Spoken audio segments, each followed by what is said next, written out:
Yeah, you can start. Okay. Hello, everyone. Thank you for joining us here. I'm really grateful to this amazing panel that I would be introducing shortly. And before we jump into our super interesting discussion, I would like I would like to tell everyone why we're here today. We're here because we recently started an amazing app, a digital solution for food waste.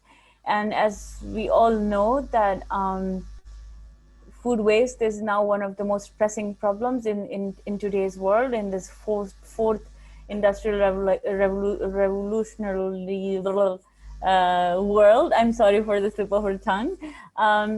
Anyways, we are here because every day each one of us is contributing towards wasting a lot of food, contributing towards climate change, contributing towards this precious environment that was given to us. And I have some very important key findings that I noted down so that I could tell everyone here, which were very shocking for me as a person as well. Um, the foremost is roughly 1/3 of the food produced in the world for human consumption every year, which is approximately 1.3 billion tons, gets lost or wasted. And every year, consumers especially in rich countries, waste almost as much food as the entire net food production of sub-Saharan Africa. Food loss and waste also amounts to a major squandering of resources, including water, land, energy, labor, and capital, and needlessly produces greenhouse gas emissions, contributing to global warming and climate change. Even if just 1/4 of the food currently lost or wasted globally could be saved, it would be enough to feed 870 million hungry people in the world. Um, so this was really shocking for me as well, and I did my part of the research when we were launching sharing out. um, I would now introduce this amazing panel we have, and I would start by introducing them slightly and then would ask them to introduce themselves and also tell us what they're doing in their part of the country as a contribution towards food waste management. We have Andrew Patience, who is popularly known as AP. She's a poet and a development specialist. She uses her creative platforms in advocating for social justice, youth development, children's education rights, and gender balance. She's the co-founder and executive director of Custodians of African Literature, also known as COAL, which is a nonprofit that promotes alternative education and literary development in Nigeria. We then have Mohsin. Mohsin Gul is the founder of Greenbox, a youth-led engagement lab for sustainability thinking in Pakistan. He has been engaged in several social development and poverty alleviation projects across the globe, including agricultural, nitrogen improvement of food security in Brazil, and nutrition of adolescent girls in rural areas in Pakistan. And then we have Usman Ali Lawan, who is a livelihood and food security expert. He is the founder and chief executive officer of USAIFA International Limited, a sustainable farming venture that practices and promotes zero waste agriculture. Under his leadership, USAIFA has received both local and global recognition for exceptional work and undertaken in the agribusiness sector. I would now invite Patience, and then Mohsin, and then Usman to briefly introduce themselves better than what I did, and also tell us what they're doing in their part of the world and how they're contributing towards saving food. Thank you.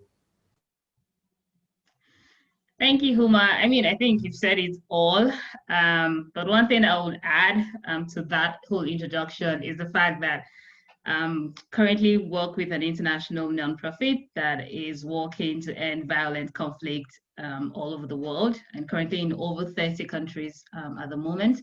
And one major thing that we've kind of focused on is the issue of, preserving foods, especially in Nigeria, considering the fact that insecurity, especially in northern Nigeria and middle belt Nigeria, has led to an imminent threat of food crisis, especially when we see conflict between farmers and herders, because that's like one key area that we focus in our work.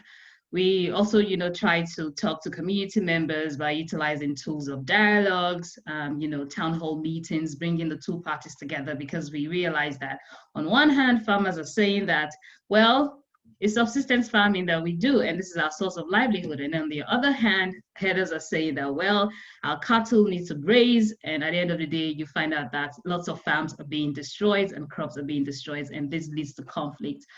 So that's just one thing I'll add to your introduction, is also something that I'm currently working on in Middle Belt, Nigeria. Yeah. That is great. Thank you.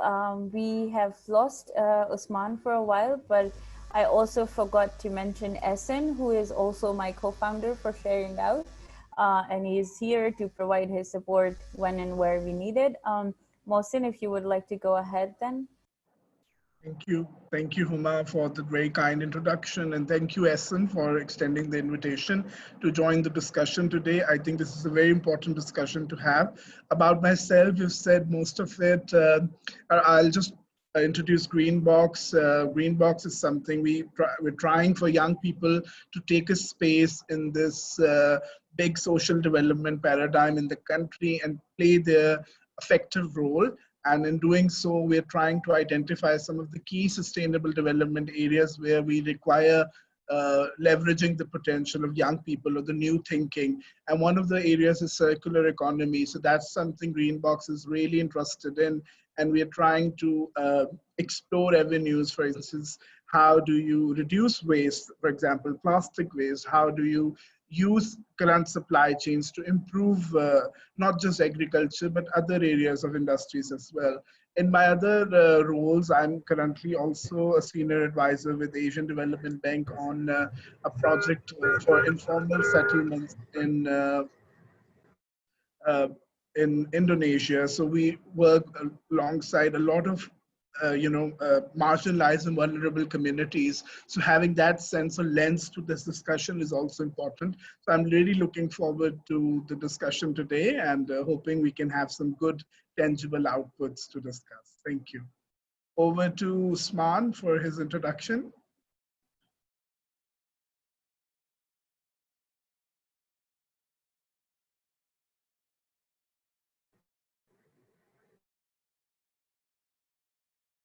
Usman, do we have you?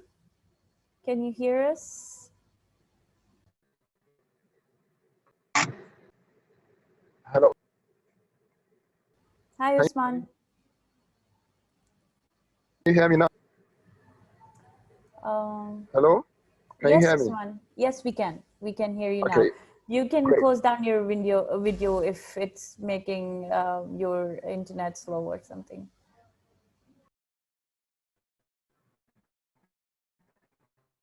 Yeah, I had actually into the field, but I had to come back. They call me the farmer in suits.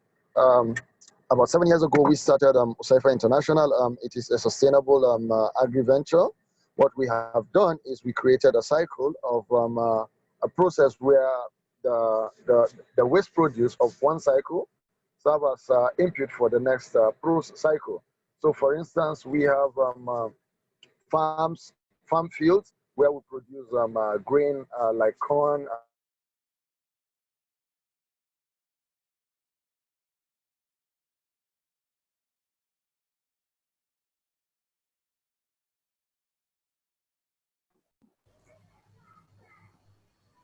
I don't think, can you hear him? Oh, he's gone. No, he's gone. Okay, Essen, would you like to introduce Osman, or should we just start with the questions? I think we should start with the question. As soon as he's going to join us again, he can start with the...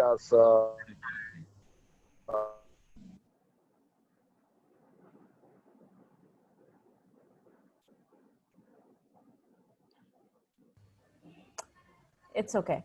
I think we lost him. So I would ask you, Patience and Mohsin, So what do you think is actually food waste, and why is it suddenly such a huge problem? Go on, Patience. Okay. I mean, we all know that there's really no clear-cut definition of, what food waste is all about. But then there's just so much talk around, the loss of edible and inedible food produce. But then again, that is meant for human consumption, of course. But the question around that even is, what even is edible and what's inedible?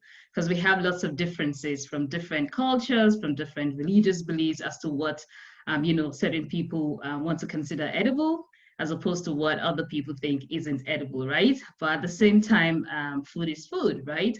For some people, it's edible. For some people, it's not. But I think a summary for me would just be, the loss of edible and inedible food that is meant for human consumption is what I'll term as, food wastage.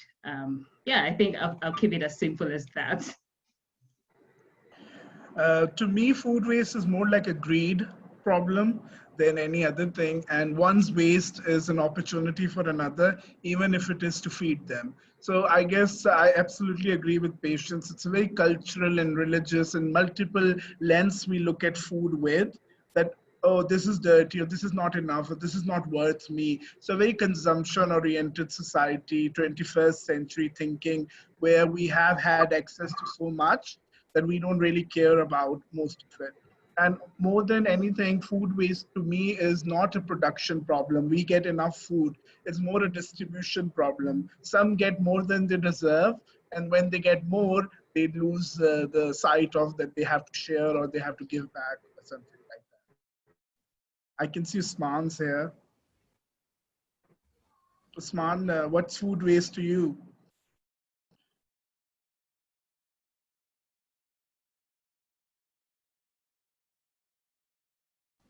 I think he's having an accessibility problem because he told us that he is in the field. Yeah, I mean, that just gives you a sense of the struggle we go through in Nigeria when you're on the road traveling and you have to be in the meeting. I'm sure he's having network with his issues, especially if he's on the Yeah, field. I'm back now. Yes, I'm having a lot of issues with connection because I am in the rural areas. So I'm literally driving around to find where I can get good reception to be able to stay in the meeting. Great, thank you, Usman. I was just asking Patience and Mohsin what food waste is according to Can you hear me? And yes, we can. Can you hear us? I can hear you now. Do you want to tell us what food waste is according to you and why is it so important?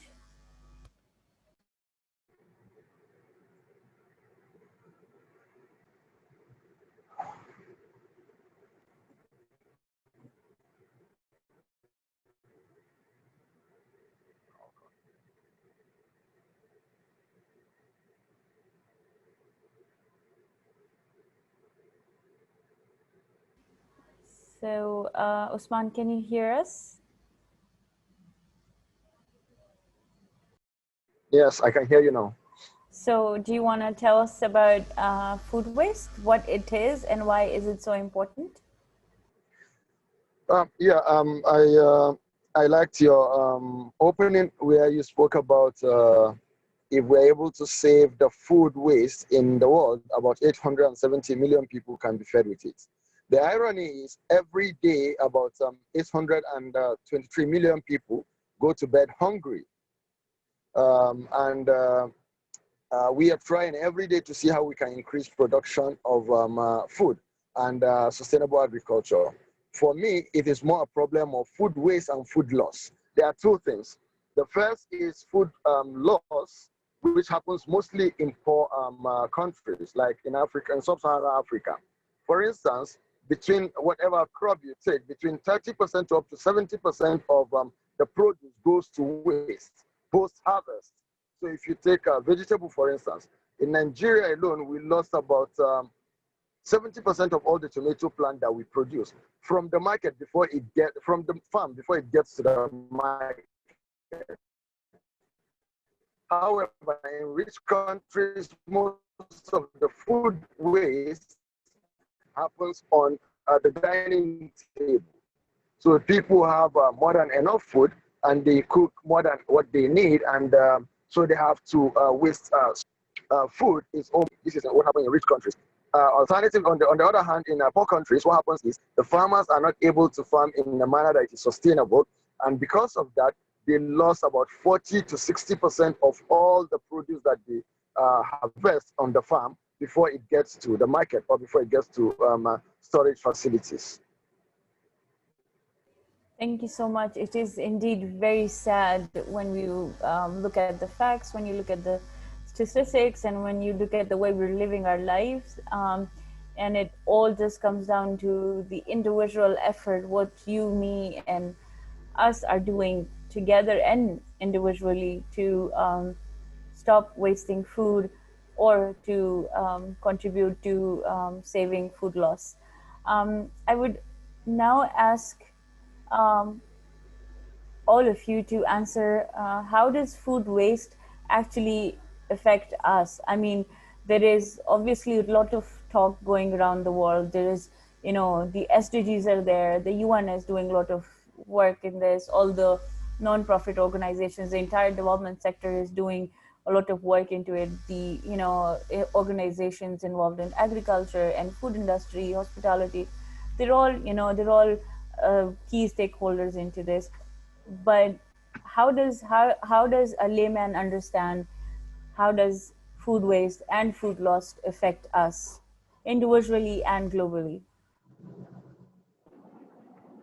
Maybe I can set the scene for Pakistan, and then Patience and Usman can follow up.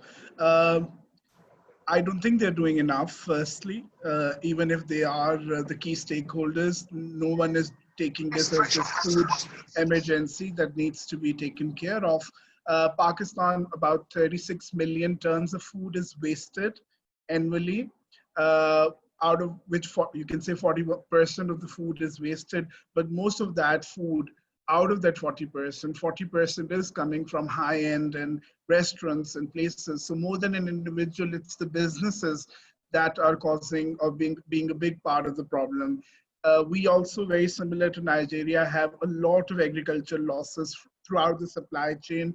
While it reaches the market, most of it is already gone. But once in the market, then again, it takes to the very urban problem where there is food waste within restaurants and places. For example, there has been a study in Lahore, an organization called RISK, and they have identified that about 58 restaurants they talked to, 19 of them were wasting about 20 to 40 kg of waste food every day, and only 6 had a recycling mechanism. And then there was another study in Islamabad, which for a restaurant, a big hotel, a 5-star hotel, was wasting around 870 kg of food every day. So it's not just a supply chain problem, it's a problem of attitude, it's a problem of behavior, it's a problem of arrogance, and has to be taken up at all levels, from an individual to the businesses to the government. Everyone needs to sit and understand it's a food emergency and they need to work on it. And with the COVID situation, we need to realize there is a lot of evidence coming in. Apart from food prices staying stable globally, we saw national escalation or inflation in the prices, in food prices, only because livelihoods are gone, remittances are going to go away, there's a loss of employment. So you need to understand people who were not poor before, we're going to be creating new poor. So FAO, Food and Agriculture Organization, and WFP have produced statistics which say, like, in Pakistan, about 135 million people are already vulnerable or food insecure. COVID only by the end of 2020 would have added another 130 to this equation. So we need to realize that we are in a mess, we are in a food security emergency, and we need to tackle it that way. Yeah, thank you. Over to you, Huma. Thank you so much. Osman, would you want to contribute first? Because now I can see you on the video. So while we can hear you. Yeah, basically, I think that in most of the food waste actually happens between the farm to the market and also the storage facilities. There's a lot of there's about 100 million smallholder farmers in Nigeria and a living through agriculture. These people have farm holding of average about 4 hectares, between 4 hectares and 10 hectares.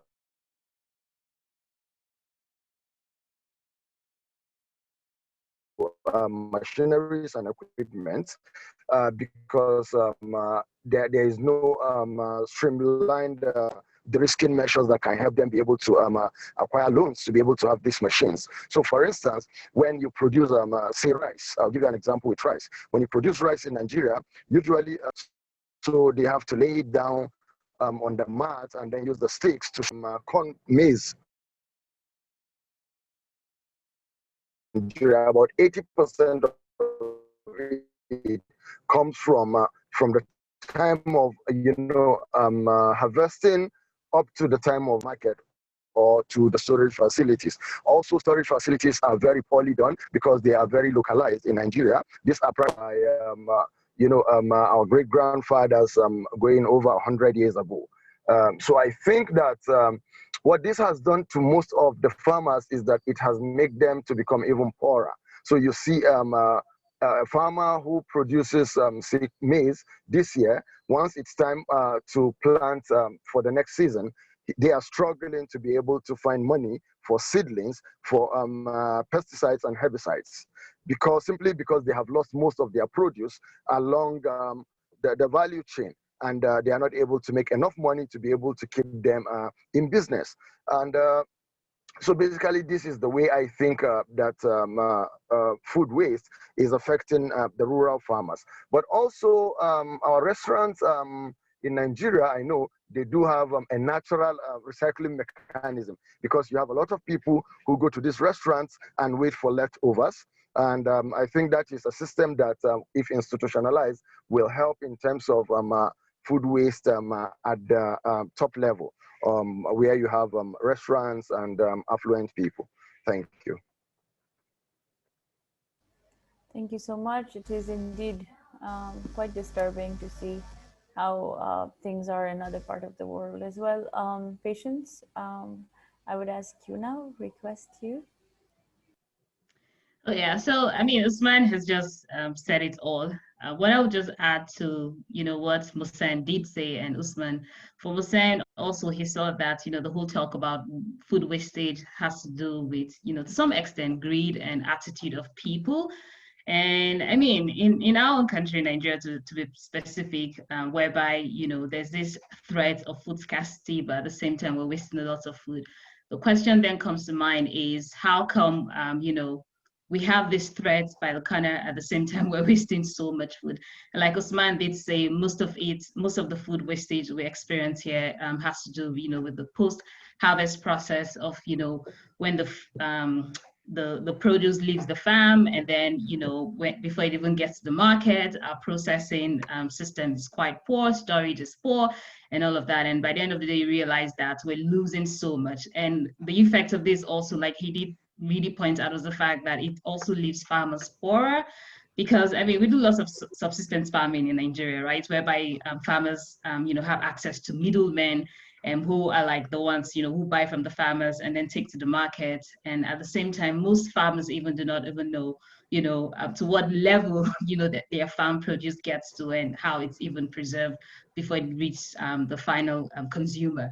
So this is really a problem. It's a problem of processing, a problem of storage, and that's why we have so much waste in the country. Not that we're just producing food and nobody's consuming it. For crying out loud, I mean, Nigeria is over 200 million, so it has enough population to consume whatever it produces. But due to the poor level of technology that we have, you see an increase in food wastage, which is really a serious problem. And I mean, it's quite obvious also that this also affects our environment, which is not something that we're really paying much attention to, but it's a serious a serious threat to the health of our environment, which I feel like, I mean, I know we'll come to talk about some of the solutions that we need to work on, but it's just so sad really when you go to communities, you know, in this development sector and see how people are struggling to survive. You see children who are stunted, you just see clear evidence of malnourishment, yet we're, you know, wasting so much. And this is an ongoing conversation that's been going on for years. And the question is, how come we haven't done anything about this? How come we haven't, you know, built the right technology to solve these problems? And then, you know, we keep going round and round the circle.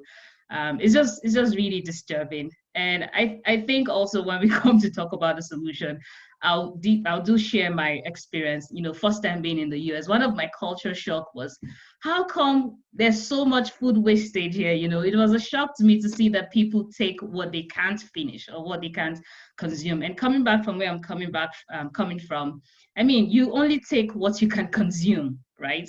Which is in the culture in most developed nations, as I got to see that there was so much food waste that was happening in those climes. But also, I think back for us in Africa is just thinking about new technologies, improved logistics to see how we can solve, you know, our food wastage problems. Thank you so Yeah, I much. just wanted to add to Patient's point on, and so it's not just a social crisis, which of course it is in terms of hunger, especially in countries like ours where we have starvation problem alongside waste problem, which doesn't equate together, but it is there. It's also an environmental crisis. 11% of your greenhouse gas emissions come from all the food systems. And we need to acknowledge this, that the food we just eat on plate is actually, I was reading somewhere, I think some amount of at least 5 or 10 kgs of food waste is equal to the amount of rides you have on a car. And it's the same kind of equation when it comes to greenhouse emissions. But it's not just the agricultural emissions in a country like Pakistan, which is 60% dependent on agriculture. Then it becomes a huge problem for us. And also a lot of inedible or food waste items then end up in landfills. Pakistan does not have enough investment done in landfills. So you see most of that stuff going into the seas, the oceans, ultimately through our rivers. Then we see heaps of food waste building up near informal settlements, slums. So you see it's a whole vicious cycle. So a lot of people are then disproportionately affected by these realities. So I eat rice, I throw them in I don't complete my plate. It's going to go somewhere. It's going to end up in someone's landfill. If not your backyard, someone else's backyard. So these are some of the important questions we need to start answering, and absolutely agree with Patience. This rhetoric has been going on forever now. We know this problem exists. Why haven't we been able to solve it? According to me, it comes down to we don't actually go to the granular level. How many of us actually have ever gone to a restaurant and talked, what do you do of your waste? We just don't care anymore because we get food, what we need, we are getting on our table, right? So nobody is really interested to tease down the problem to the very core. Yeah, thank you. Thank you so much, Mohsen, Patience, Usman. It is indeed, I keep on saying it, it is because it's every time I hear, you know, statistics, every time I hear what other countries are going through, every time I get to see and understand how Pakistan is suffering because of problems like food waste that are well within our reach. I mean, if we start working at individual level, we would not only be able to somehow fight it, somehow decrease it, but also, you know, save the rest of the world. Like what happened during the pandemic, it was a horrible thing to happen to the world, but then good things happened too. Look at the ozone layer. Just because human beings were locked up in their houses, you know, this world became prettier, better. You know, we're not being good to the world. We're not giving back. You know, it was given to us. The resources are limited. They are for free, but they're definitely limited. We just don't realize. I recently took admission in an MS program in development studies, and my first class was so disturbing for me, because I found out that we have already finished the water for our third generations to come. You know, like, you know, the water on the surface is for us, and then below the surface is for the next generations to come. We're already down to, we've already had, you know, finished the share of our next third generation. So like my daughter's daughter may not have access to clean water because we finished it already. We don't realize it, that, you know, we're washing our cars with clean drinkable water. We're washing our houses. We're you know, especially when you come from a Muslim country, we're not that keen towards recyclable water, because we think that it's not pure enough for us to consume. Well, if it is not, we can actually just wash things around with recyclable or recycled water, right?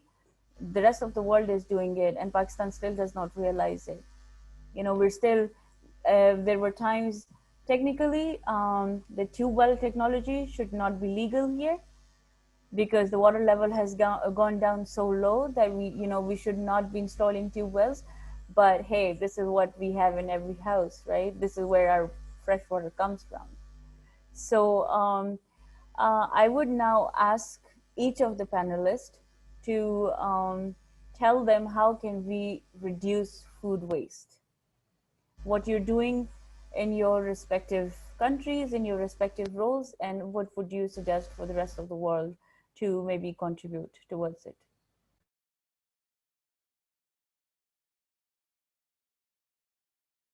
Okay, so I could go first here, drawing from some lessons and experience working on the field with both farmers and herders, especially in the middle belt of Nigeria, whereby we have lands that are not available for both farmers and for herders to graze, with their cattle and all that. And I think to a large extent, right, we might not, be thinking about it in this sense, but especially in a country like Nigeria and with the security challenges that we have in northern Nigeria, we cannot talk about food security and not, consider the issue of peace building, especially among community members, because when we're fighting and killing ourselves, then farmers do not even have the time to go to farm, to plant the crops, and at the same time, herders, are not safe enough to go out there with their cattle to graze and all that. So I think one way, especially that we can think about these in northern Nigeria is to strengthen stakeholder engagement at the community level to ensure that we all live in peace and, adhere strictly to respect for one another, especially as it has to do with farmers and herders in northern Nigeria. So one thing that we've been able to do in the nonprofit where I work is try to ensure that, we bring these two parties to dialogue. Because on one hand, if you're not, grazing into my farm and destroying my crop, which could invariably lead to conflict, and it's not safe for either of us, to go out there. And at the end of the day, we're left poor and impoverished because we're not making any profit from, our different ventures. Then, we'll be faced with the issue of food scarcity or insecurity, right?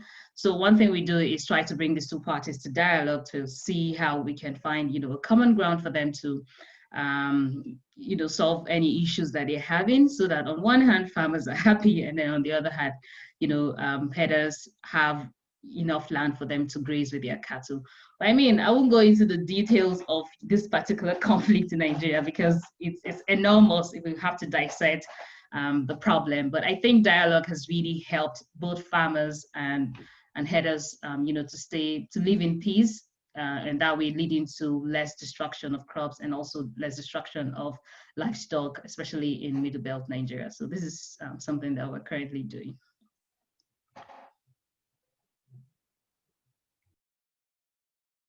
Thank you, Patience. Mohsin, would you like to go next? Thank you. I think Patience has very rightly pointed out the rural supply problems we face, especially in Pakistan. We have a very similar problem with small scale farmers. Most of the farms here are smaller, and they're facing problems to become sustainable. but food waste actually more of a problem in urban centers here in Pakistan mostly, only because it's more of a consumption problem than production losses in the country. Yes, they do exist, but food waste in particular then becomes a very urban oriented problem, at least in this part of the subcontinent. I would like to break down the problem in two ways.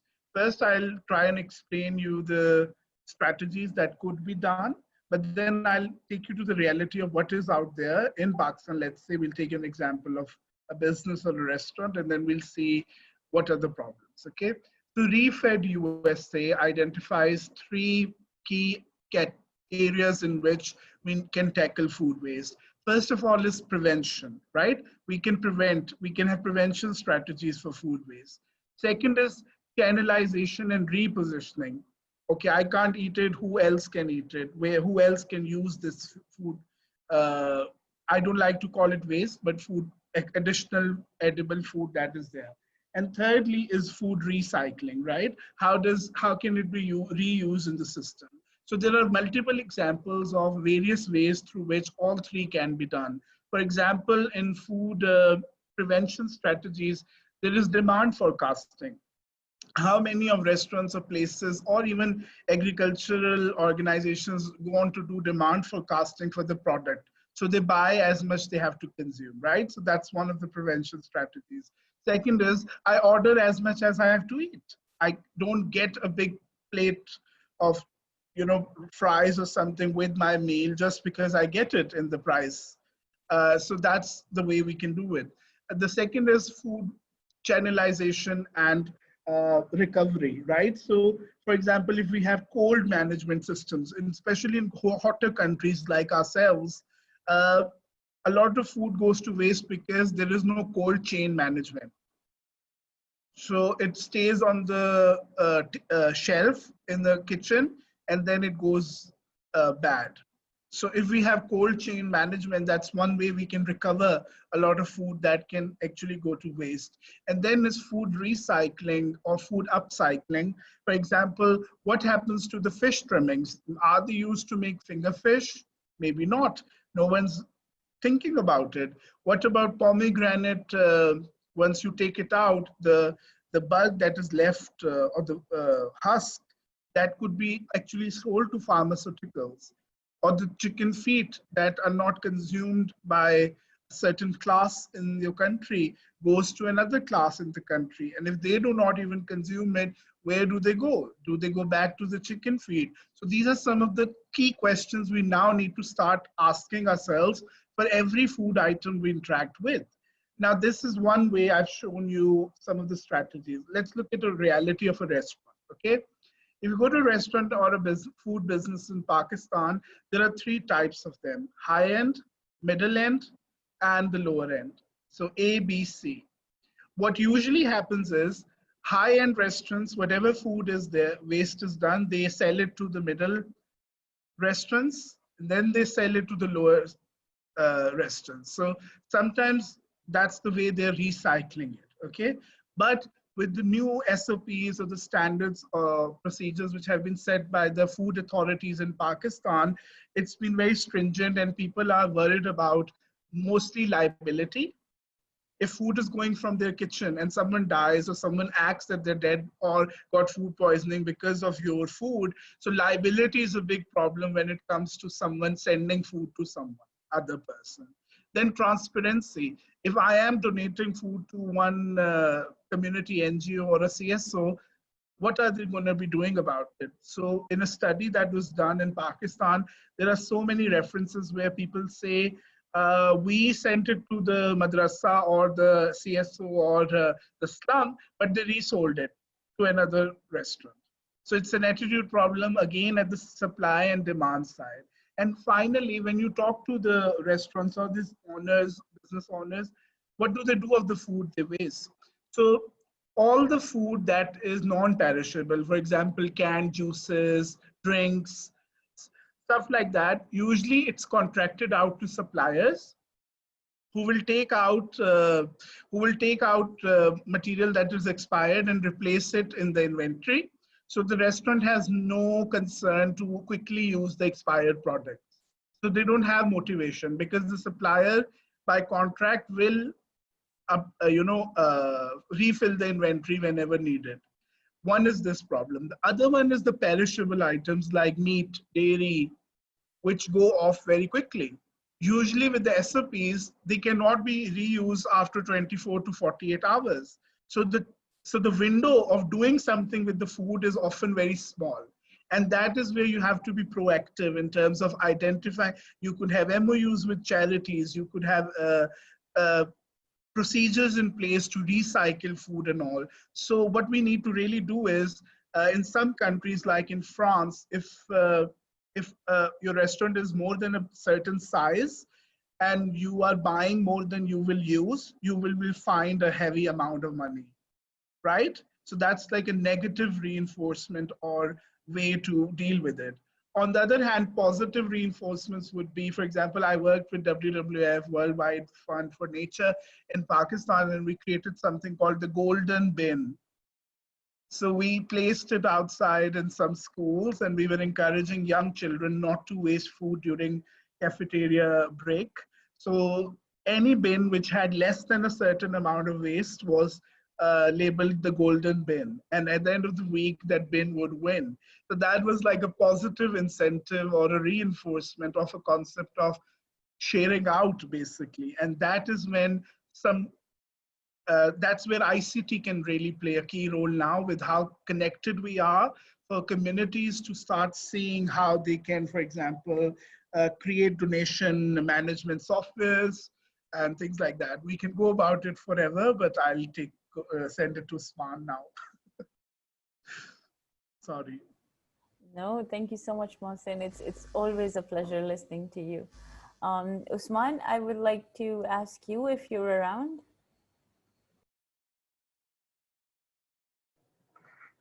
Yes, I'm here. Can I take the floor? Yes, please, go ahead. Thank you, Mohsen, for that very insightful comment. Earlier on, you spoke about how food waste, especially at homes, in supermarkets, and in restaurants, is an attitude. It's an attitude issue. It's about our pride and things relating to our attitude. This is very correct, and I think that to be able to solve the food security challenge, especially food waste, as it affects food security, I see two approaches to this. The first one is to do advocacy in very rich homes. We need a complete paradigm shift. People need to understand that if we are able to save and stop food waste in the world, then we would be able to feed over 800 million people that go to bed hungry every day. There is always a good side to eat. And apart from the environmental effect that it has, it could as well solve the hunger problems of the world. So people need to begin to understand how the food waste affects the world and affects other people, and how solving this problem can help change and better other lives. This is on the front of food waste, food loss at homes and in supermarkets and restaurants. So recycling it, buying or taking only what you need to eat, and making sure that if you have leftovers, it is properly used or properly recycled. On the area of the post-harvest loss, which mostly happen in the farm, this is where our strength is as a venture. This is actually where we work. In Nigeria, for instance, we're working with about 5,500 smallholder farmers across 4 states. And what we have done is to develop a two-stage mechanism. The first stage mechanism is teaching them sustainable farming practice. Sustainable farming practice right from planting, tilling the soil, to planting, and then harvesting the crops properly. But also that's not enough. Even if we're able to help them increase productivity, then there's the problem of go-to-market. So what we have done with that is we make sure we serve as aggregators. At the end of every farming season, we create a link between the farmers and produce buyers. Now, because we are directly involved, we're able to manage traceability issues, which is a huge thing for most produce buyers. So for instance, somebody in Lagos wants to buy, say, soybeans. He doesn't have to come to Lagos because of us. Now we can easily link 100 farmers somewhere in Benue or somewhere in Kaduna and ask them to aggregate all of their produce and sell it to this person in Lagos. So that way we're hoping to solve the problem of the supply chain issues, including logistics and transportation, and also even the storage, because sometimes these people, even if they are able to harvest properly, they do not have storage facilities and systems. And this also increase the problem of food loss, because even in storage, you still lose a lot of food. Some of the things that I think the government can do is to help these farmers by providing them with small handheld equipments and machines. This will not only help to make their work easy, but it will also help to reduce a lot of the losses that we see around the production cycle. I think, in my opinion, these are some of the ways that we'll be able to solve these problems. Thank you. So I just want to quickly also add to like the really phenomenal suggestions that Mohsen and Usman, have brought to the table. And, thinking about food waste even, right? It's important that we think about it, in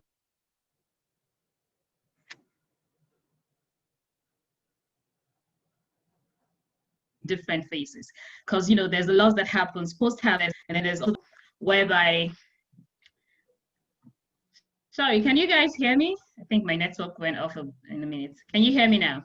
Yes, we can Okay. hear you now.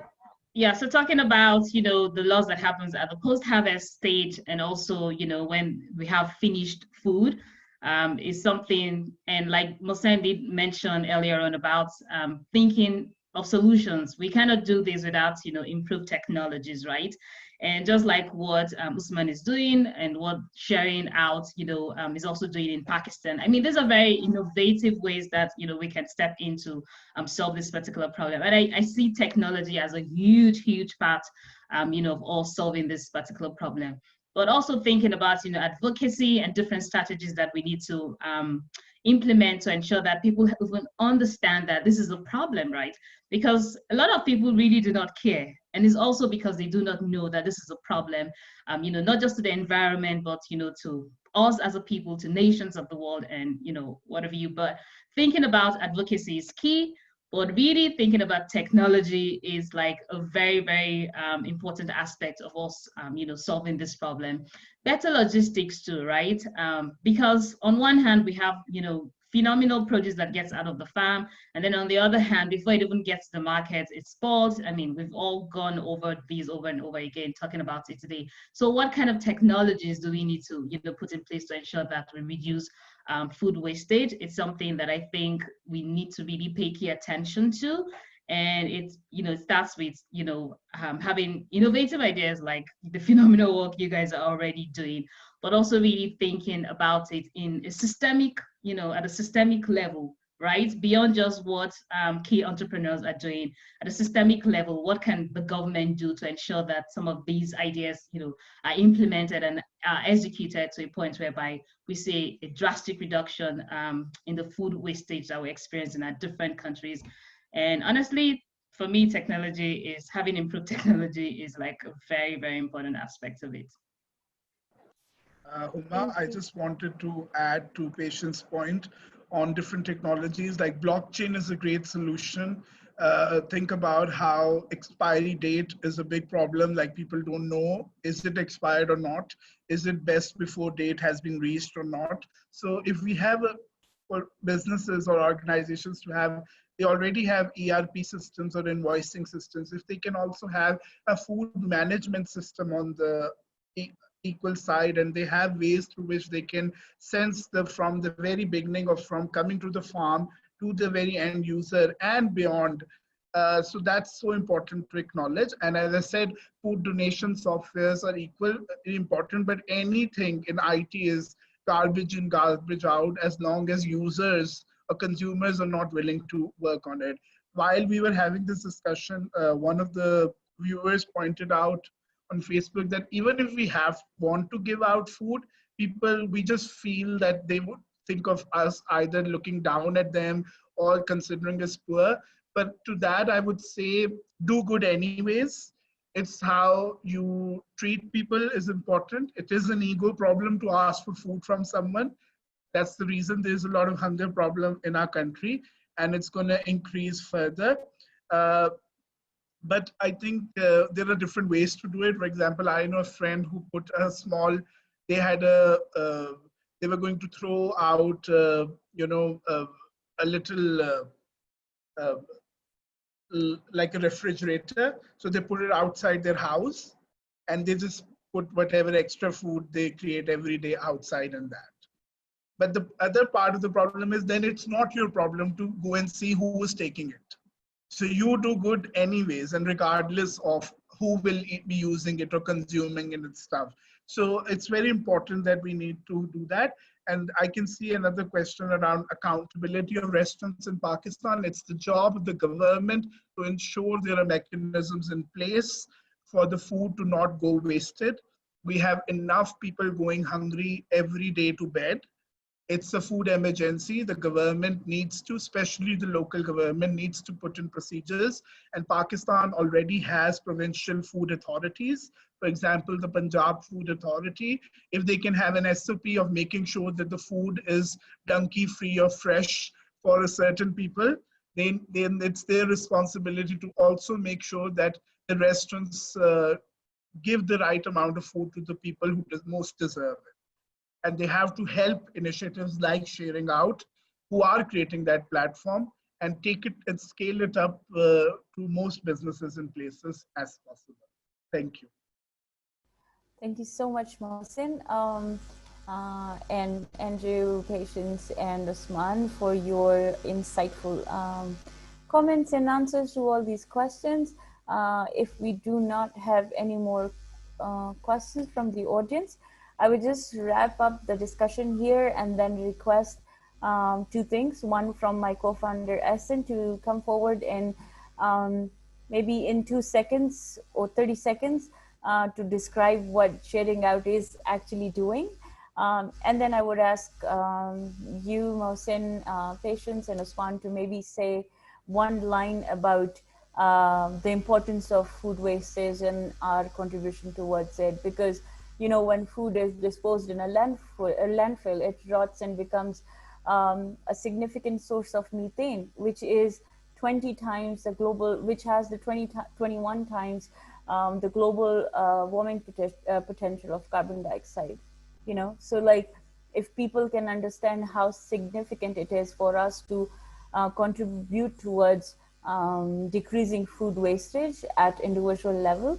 So if you could just, you know, say your name and then 1-2 liners about it, so that we would be using these small extracts from this on our YouTube channel as well.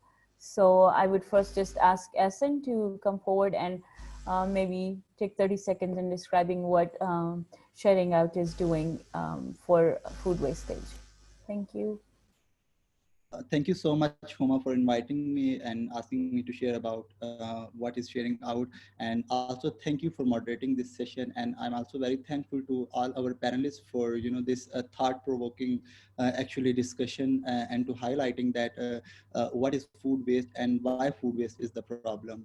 About Sharing Out, actually Sharing Out is Pakistan's first tech-based solution that is actually that is farm actually to connect neighbors with neighbors and local restaurants and hotels and businesses to share the food that has potential to be wasted.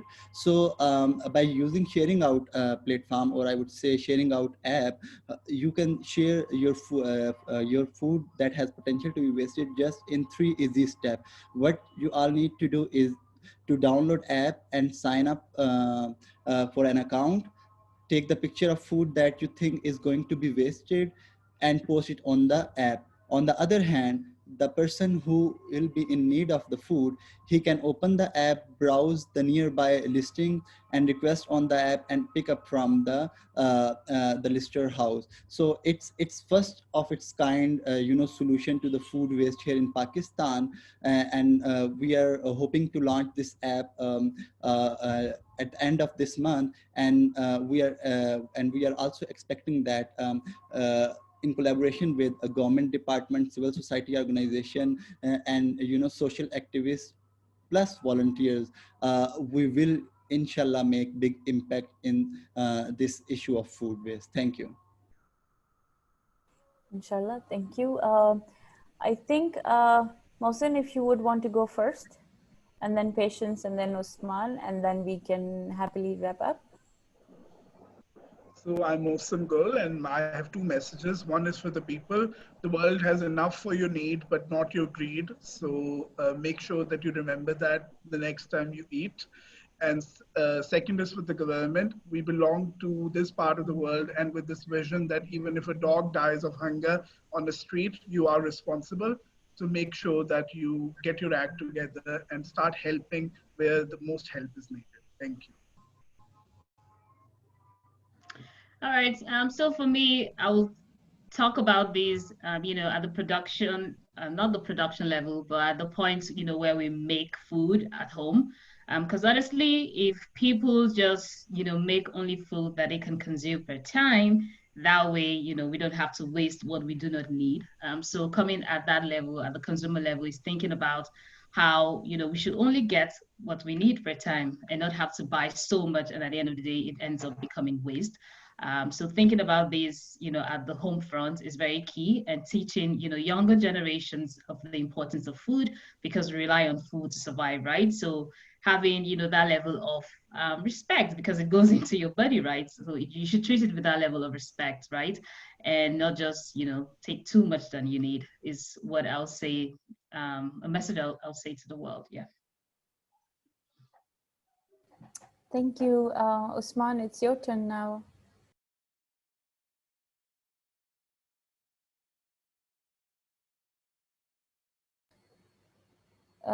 Usman, do we have you with us?